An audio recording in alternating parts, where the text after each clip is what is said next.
Hi guys, welcome to another LivinginSAtv video. David here, and guess what? Today I'm gonna show you guys a military museum right here in Johannesburg, which is basically the biggest military museum in the whole African continent, guys. Again, stay tuned because once again this video will blow your mind.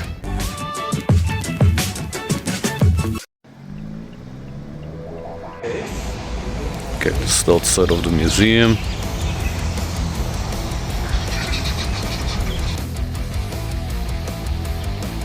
So look at this, guys. So I only used one of these mailboxes once in my life, long time ago.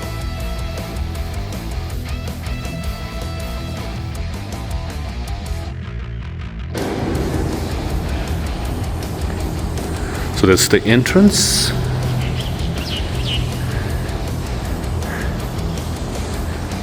This is where you guys buy the tickets.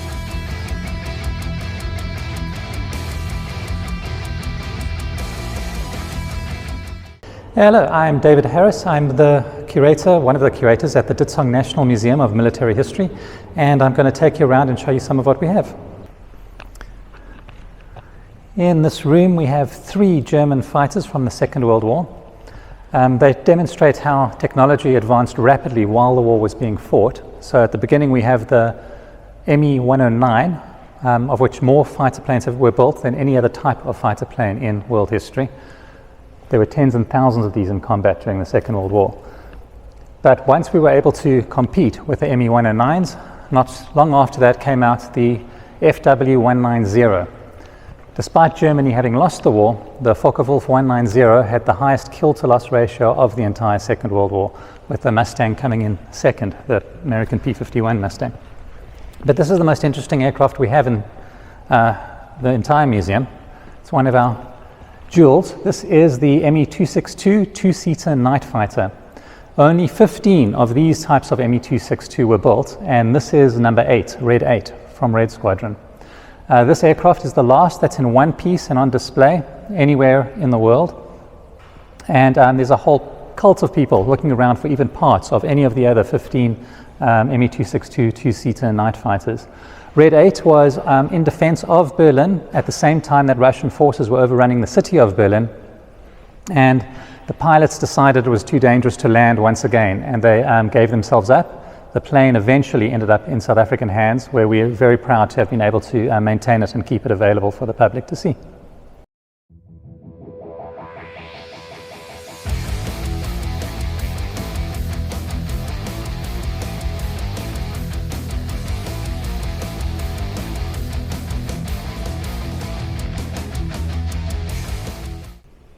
You can film inside the cockpit of the Spitfire if you want to.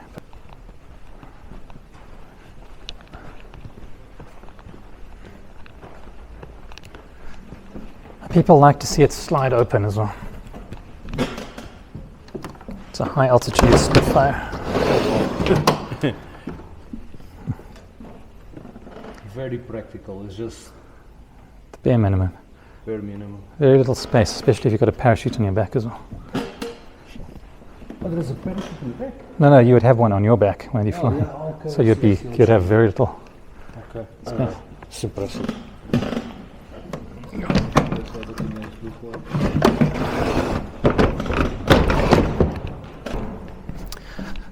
Our new Women in Liberation Struggle display, but that's mostly just information boards. Yeah.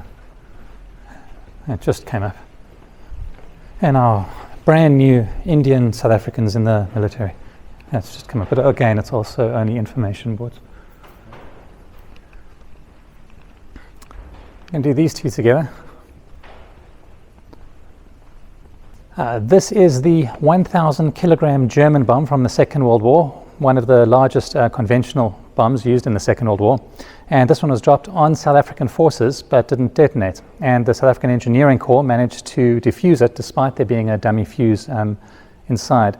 And just behind it over here, we have a very strange looking plane, which is in fact a flight simulator called the Link Trainer from the Second World War, where pilots would sit inside to get an idea of what it would be like to be in combat. And people outside it would shake it around and even make noises for them to get used to what it's going to be like flying in combat.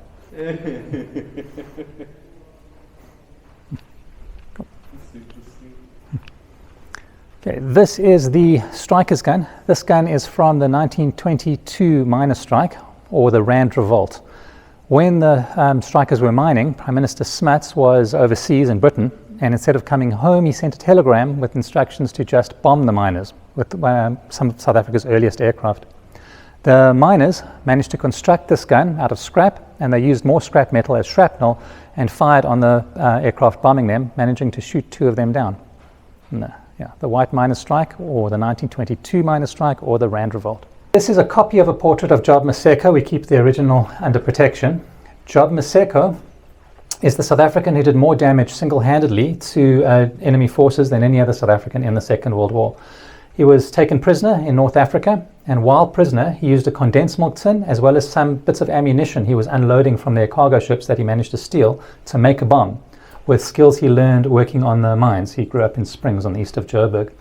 He snuck onto a heavily laden German freighter that was lying low in the water, so he knew it was full of cargo, under the cover of darkness, and he planted the bomb below the waterline inside the ship in a petrol room and managed to detonate it, sinking the ship so quickly that neither the ship nor any of the cargo was recovered. He then escaped into the desert and managed to find South African forces based on information he had picked up from a radio that had been discarded by the Germans, which he had also secretly repaired. For his efforts, he was given the MM, the military medal, and he is occasionally reconsidered for the Victoria Cross. Sergeant Lucas Majosi, during the Second World War, was awarded the Distinguished Conduct Medal. He was a stretcher bearer, like the guys in the photograph, if you want to have a look behind you. His job with his stretcher bearer team was to run into the battlefield and pick up fellow South Africans and bring them back to a medical aid tent. During one of South Africa's worst defeats, the stretcher bearers were ordered to just retreat, to run. And Sergeant Lucas Majosi decided he was going to go back into the battlefield himself and on his own pick up more and more wounded, which he did, bringing one extra wounded soldier back after another. The last time he walked into the battlefield, he was wounded and managed to repair his own wounds and the officer and carry on moving when the Germans caught up with him and they shot him in his leg. In front of them, he bandaged up his new wound, picked up the officer he was carrying and carried on walking, and the Germans just let him go, obviously impressed by his bravery. Not to mention the fact that it shot a medic, which you're not supposed to do. But Sergeant Lucas Majosi made it back alive, and the officer he was carrying also made it out alive. So well deserving of the Distinguished Conduct Medal, or DCM. Oh, look at this. This is so impressive. Rolls-Royce Miller. People don't know, but Rolls-Royce started with airplane engines. BMW. The symbol of BMW is spinning propellers. Oh, wow.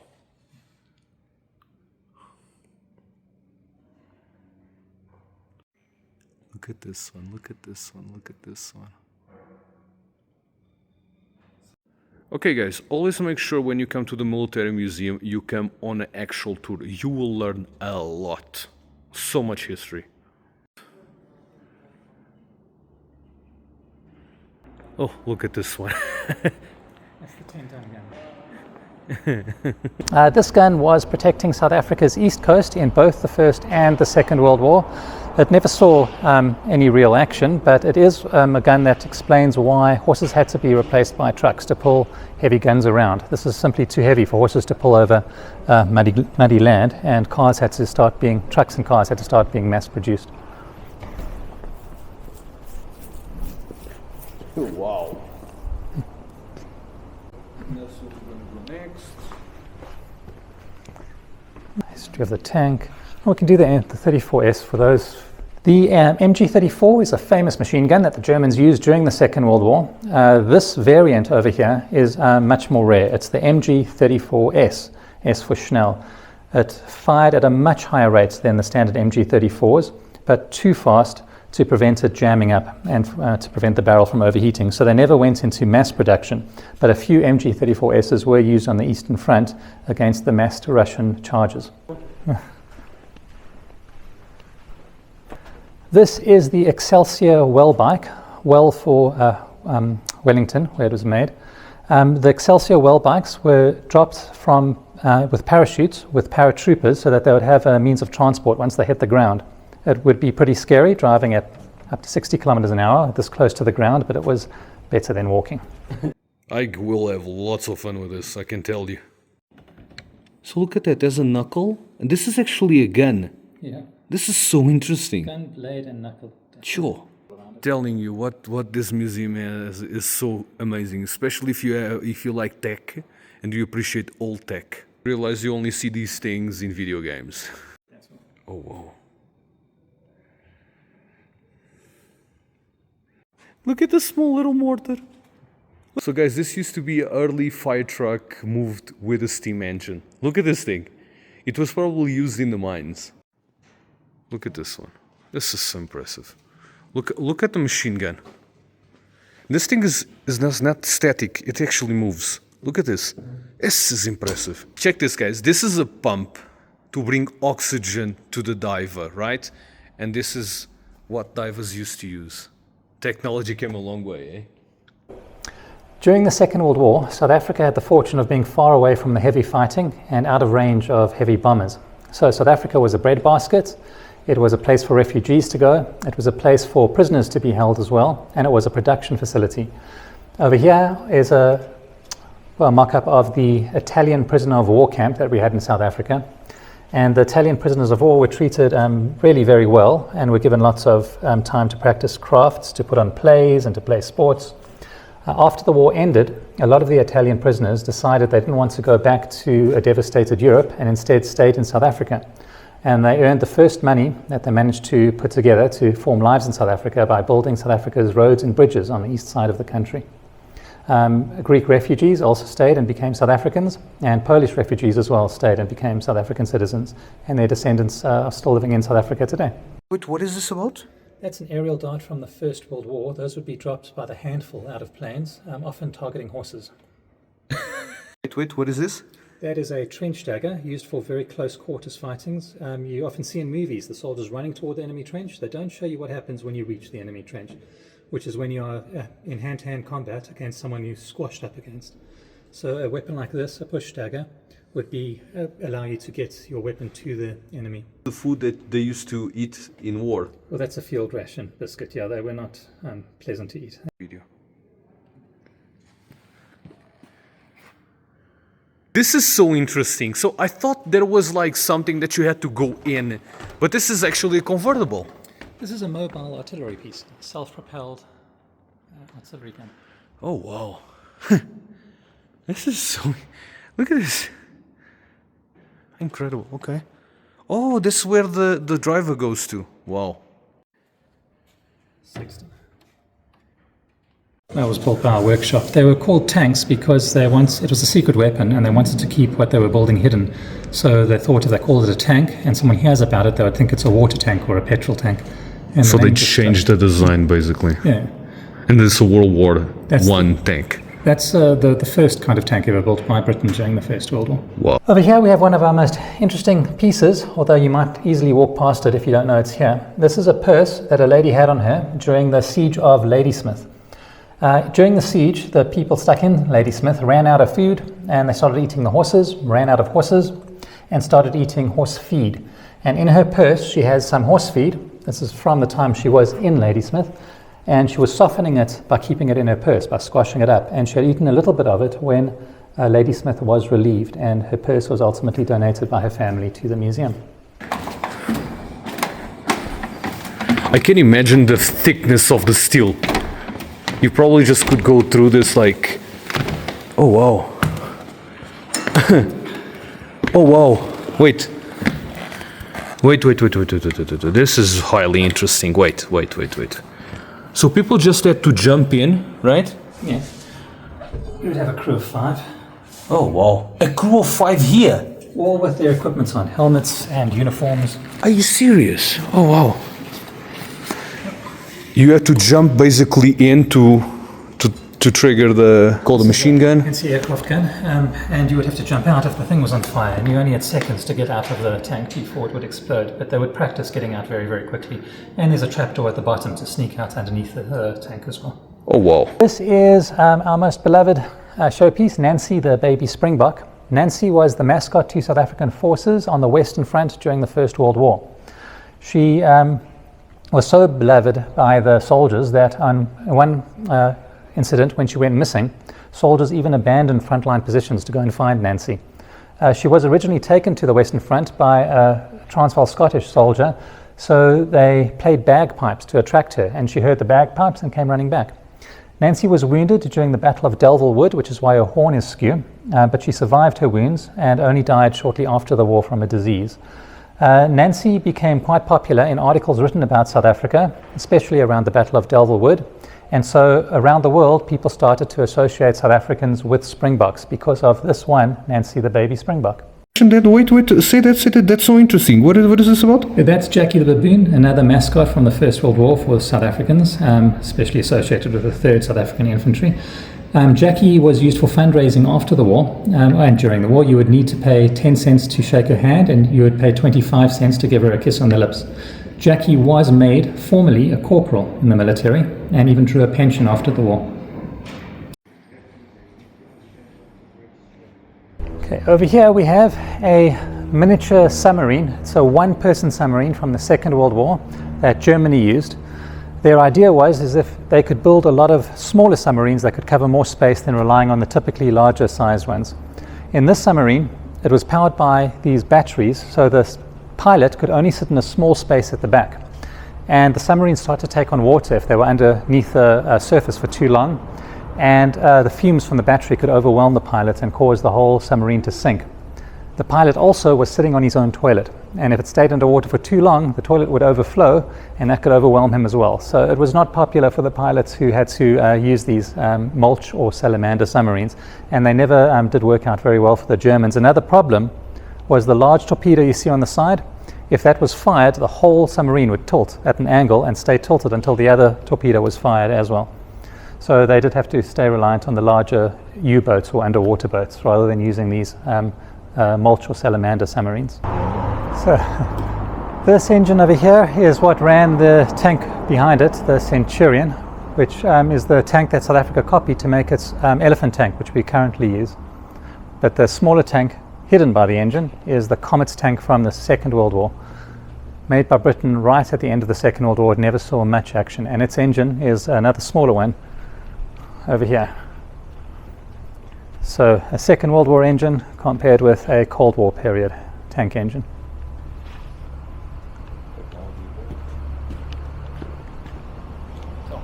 Amazing.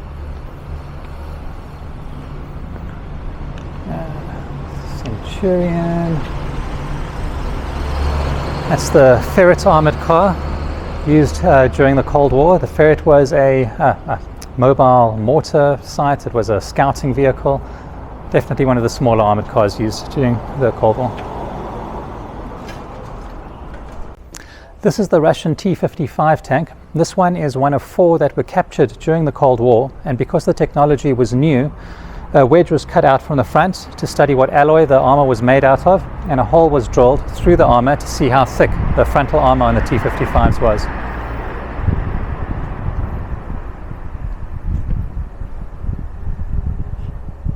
Okay, so this one here, this is the same gun, just in a different body. This is just to put what David said in perspective.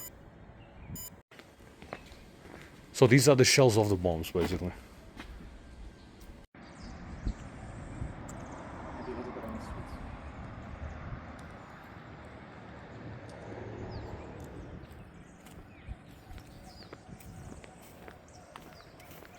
Yeah. Cheap, isn't it? This is going to be one of the early ones. What's left of it anyway.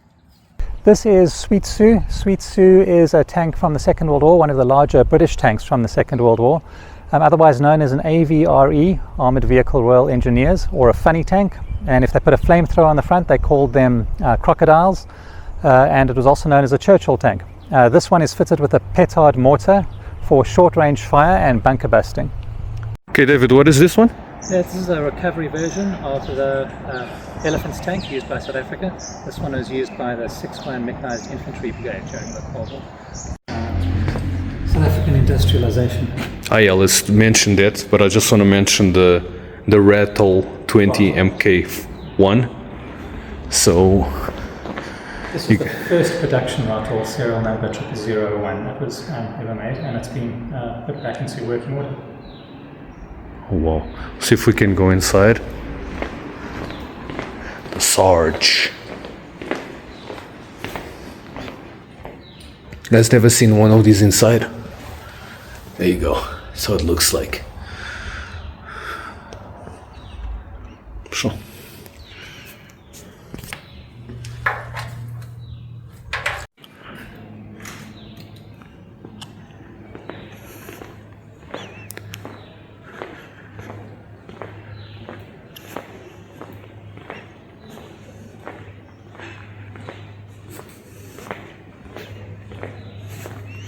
Yeah, that's a boat car. Yeah, it's an amphibious Jeep. Amphibious Jeep.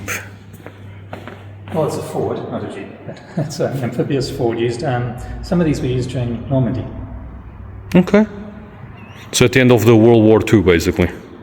Yeah. When they went through Normandy in the US forces in France.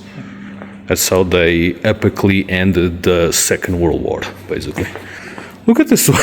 This is like a pocket tank. Yeah, it's a miniature tank built by Fiat for Italy. Are you serious? This is from Fiat. So this is where you're going to drive the thing? Yeah, two people would be inside it, a driver and someone else to operate the twin machine guns. Oh, wow. Imagine take this one to the streets.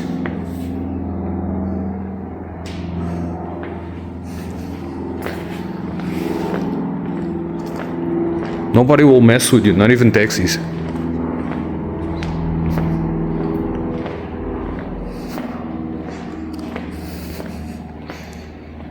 South Africa was used as a production facility during the First and Second World War. That's why we built the Bellman hangars, which house most of our collections, but we also built armoured cars in South Africa, which means South Africa received, while a very young country, factories for building armoured cars, the machinery required and the training required. As a result of that, armoured cars became South Africa's first production export industry, and we still are a big automotive manufacturer today, and we still sell military armoured vehicles around the world.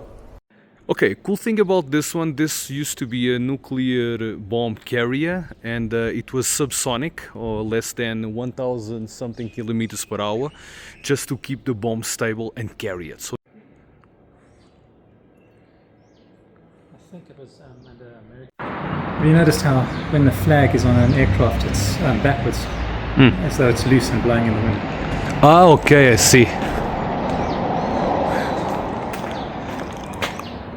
This is Dakota KM231, and this one flew from India into China repeatedly in the Second World War to supply China with supplies to help them fend off Japan.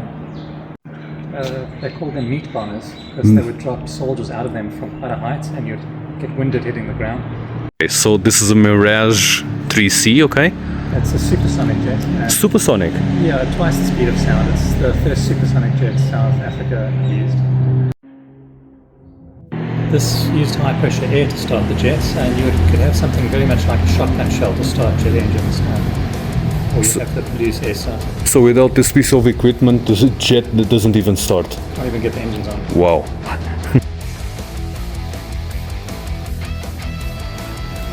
Okay guys, so this is the end of the video. Don't forget to come to the biggest and best well-maintained military museum in South Africa, and probably in Africa, guys. And again, make sure if you come to a tour, you get a person to take you guys around to make it sure that you guys are gonna have an amazing experience right here, guys. Again, make sure to share, you subscribe, and destroy that like button, and I'll see you in the next LivinginSAtv video.